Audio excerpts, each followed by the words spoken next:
नमस्कार दोस्तों, मैं हूं नीलम सिंह। आप देख रहे हैं Netaji dot live. Netaji dot live के माध्यम से हमारी ये कोशिश होती है कि हम आप तक आपके पसंदीदा नेताओं के दिए गए वक्तव्य और भाषण को आप तक पहुंचाएं, वो भी असंपादित। आइए आज की इस कड़ी में देखते हैं क्या कह रहे हैं छत्तीसगढ़ के वर्तमान मुख्यमंत्री भूपेश बघेल।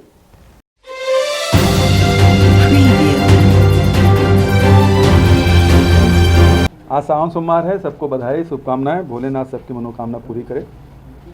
और आज भरदट्टा लोहारा ब्लॉक में माँ की मूर्ति वहाँ गांव वालों ने बनाया है, तो भेंट मुलाकात कार्यक्रम में गया था, तब गांव वालों ने कहा कि आप ही हाथ से उसका मूर्ति का अनावरण होना है, और तब से इंतज़ार हो रहा था। आज मंत्री जी के साथ हम लोग जा रहे हैं। भारतीय जनता पार्टी ने 2013 में ये संकल्प लिया था कि हम किसानों के एक एक दाना धान खरीदेंगे। 2014 में डबल इंजन की सरकार थी, और डबल इंजन की सरकार ने फैसला किया कि 10 क्विंटल ही धान प्रति एकड़ खरीदेंगे। अब भारतीय जनता पार्टी कहती है कि केंद्र सरकार खरीदती है। तो रमन सिंह जी ये बताए कि 10 क्विंटल खरीदी करने का निर्णय किसका था, क्यों उस समय एक एक दाना धान नहीं खरीदा गया, किसके कहने से रोका गया। सबसे बड़ा सवाल तो यही है। बोनस किसके कहने से रोका। आप तो हर साल बोनस देने की बात कहे थे, चुनाव पहले बोनस और चुनाव के बाद खत्म। 3 साल बोनस, 2 साल बोनस, 3 साल बोनस।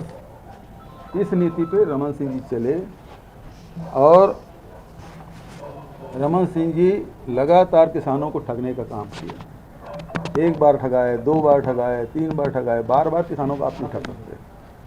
छत्तीसगढ़ के किसानों ने बहुत मौका दिया आपको, और जैसे हम लोगों ने 20 क्विंटल धान खरीदने की बात की, श्रेय लेने के लिए कूद पड़े। तो सबसे बड़ा सवाल तो यही है कि 2014 में आपने 10 क्विंटल क्यों किया था। यदि केंद्र सरकार कर रही थी, एफसीआई खरीदती है, तो फिर आप 10 क्विंटल का निर्णय क्यों लिए। ये सबसे बड़ा सवाल। और इसी कारण से केंद्र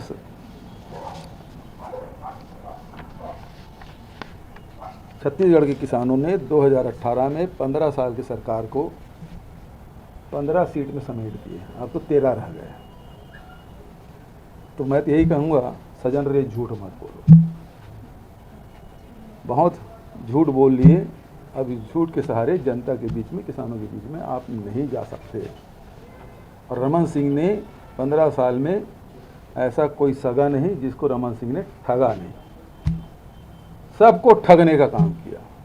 किसानों को, मजदूरों को, आदिवासियों को, गरीबों को, युवाओं को, व्यापारियों को, सबको ठगने का काम किया। दूसरी बात, वो शराब के मामले में आरोप लगाया। आप सबको मालूम है कि 2020 में फरवरी में आईटी का रेट पड़ा था, फरवरी 2020, और अब जुलाई 2023 में ईडी ये कह रहे हैं कि 2168 करोड़ का घोटाला हुआ है। बिना एक्साइज पेड शराब फैक्ट्रियों से निकली। तो सबसे पहली बात तो ये है, यदि शराब फैक्ट्रियों से बिना एक्साइज ड्यूटी पटाए शराब की पेटियां निकली, तो सबसे पहले तो डिस्टिलरों के खिलाफ कार्रवाई होनी थी,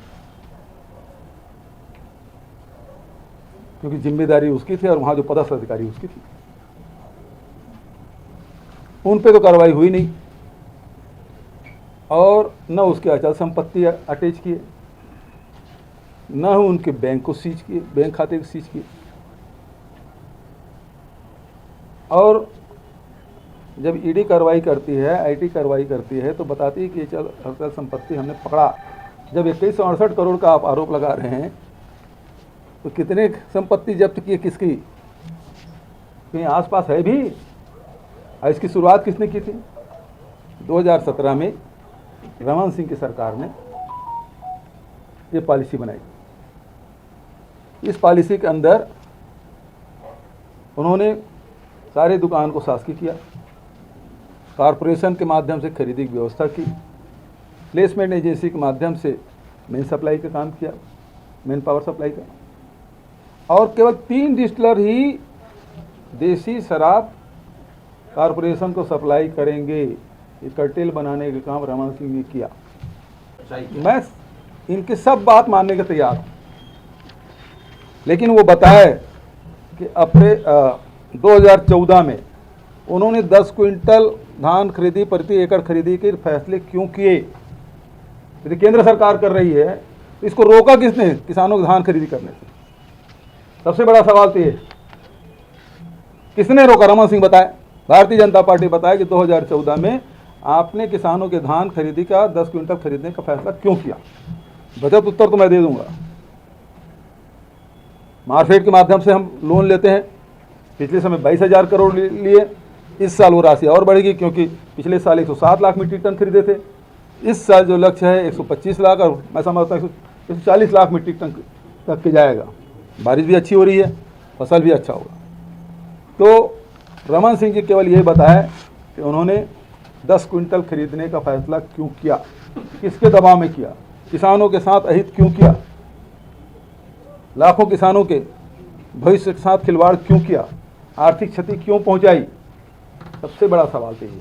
अब बोनस क्यों बंद किया आपने? और उसके बाद अब इन लोगों से इनके क्या संबंध है रमन सिंह के? केवल 3 डिस्टिलर ही क्यों? और जब नियम बनाए हैं और केवल 3 डिस्टिलरों को देना है, प्लेसमेंट एजेंसी नियुक्त करने का काम किया, वो सारी पॉलिसी वही चल रहा है। हम इन पौने 5 साल में उसमें कोई चेंज नहीं किए, वही डिस्टिलर हैं, वही दुकानें हैं, वही प्लेसमेंट एजेंसियां हैं। तो आखिर क्या समझ के इसको किए थे? और रमन सिंह जी बताए इनसे आपके संबंध क्या है? क्यों इनके पक्ष में पॉलिसी आपने बनाई? दूसरे और देश के दूसरे डिस्टिलरों को मौका आपने क्यों नहीं दिया?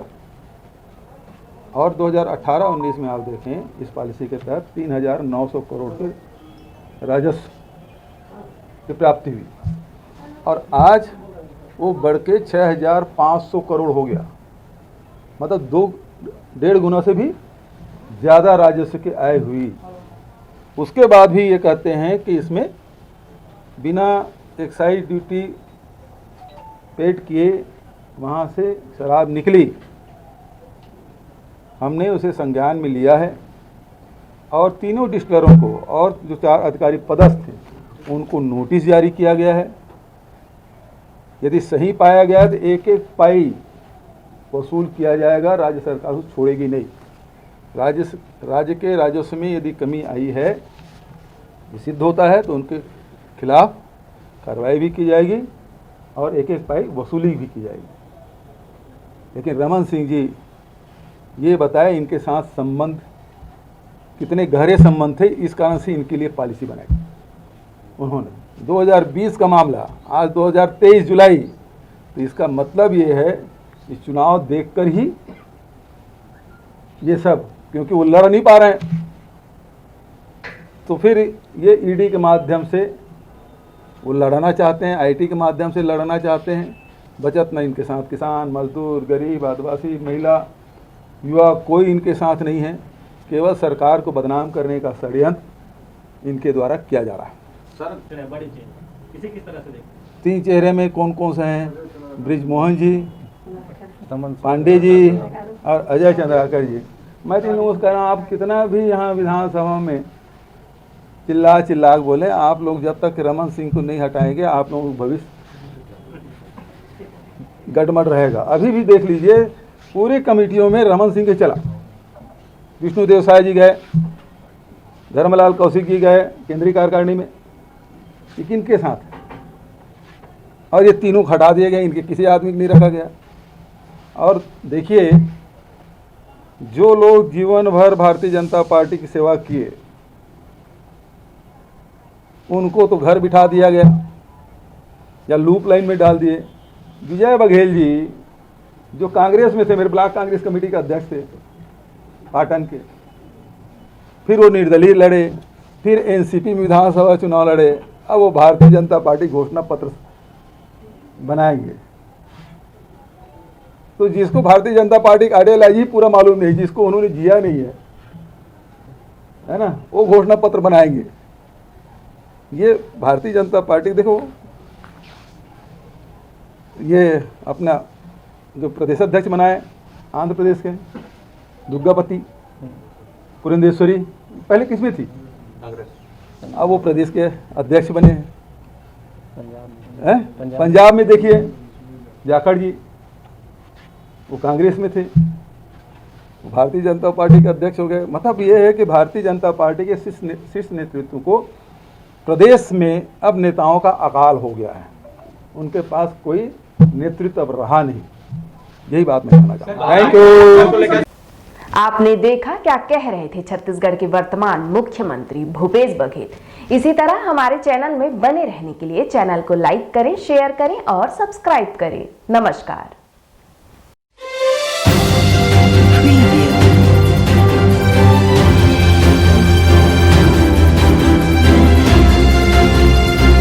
नेताजी.live के प्रायोजक है Satyadeep diagnostic and clinic, Supela, Bhilai.